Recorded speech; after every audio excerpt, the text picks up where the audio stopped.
তো অনেকদিন পরে আমার চিপস খেতে ইচ্ছে করলো। আর আমার না আমাদের আঙ্কেল চিপস যা হয় ওটা খেতে বেশি ভালো লাগে। মানে লেসও ভালো লাগে, কিন্তু আঙ্কেল চিপস খেতে ভালো লাগে। একটা হয় ব্লু, একটা হয় গ্রিন। তো ব্লুটা তো আমি পেলাম না, তো অবশ্যই গ্রিনটাই কিনে নিয়ে এলাম। তো কিনতে গিয়ে ভাবলাম যে 10 টাকারটা কিনে কি হবে বা 20 টাকার কিনে কি হবে। অনেকদিন পর ইচ্ছা করছে 50 টাকারটাই কিনে নিয়ে, বড় প্যাকটা। এবারে ছোটবেলায় দেখতাম 5 টাকার যে প্যাকেটগুলো থাকে ওগুলোতে তো হাফ হাওয়া ভরা থাকে, চিপস কটা থাকে তার তো নেই ঠিক। থাকলেও 2-3টে গোটা থাকে, বাকি কিছুটা গুঁড়ো থাকে, ব্যাস হাওয়া।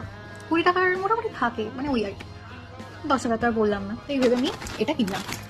এটা আমার ভালো লাগে আঙ্কেল চিপস খেতে। এবার অনেকদিন খাইনি যদিও, তো কেনাও হয়নি, ইচ্ছেও করেনি, তো 50 টাকার। ওয়েট, এবার এটা আমি কেনার পর কেনার সময় লক্ষ্য করলাম না, তারপরে যেটা দেখলাম এই যে এত দূর এই পর্যন্ত চিপসটা আছে, বাকিটা হাওয়া। যেটা আমি দেখছি সেটা দেখে আমার রাগও হচ্ছে, হাসিও পাচ্ছে। মানে কি কিছু বলার নেই। তো একটু আগেই দেখালাম, এটা জাস্ট কাটলাম আর এই যে, মানে কোথায় চিপস আর মানে এতটা, তাই বলে এতটুকু, অ্যাটলিস্ট এতটুকু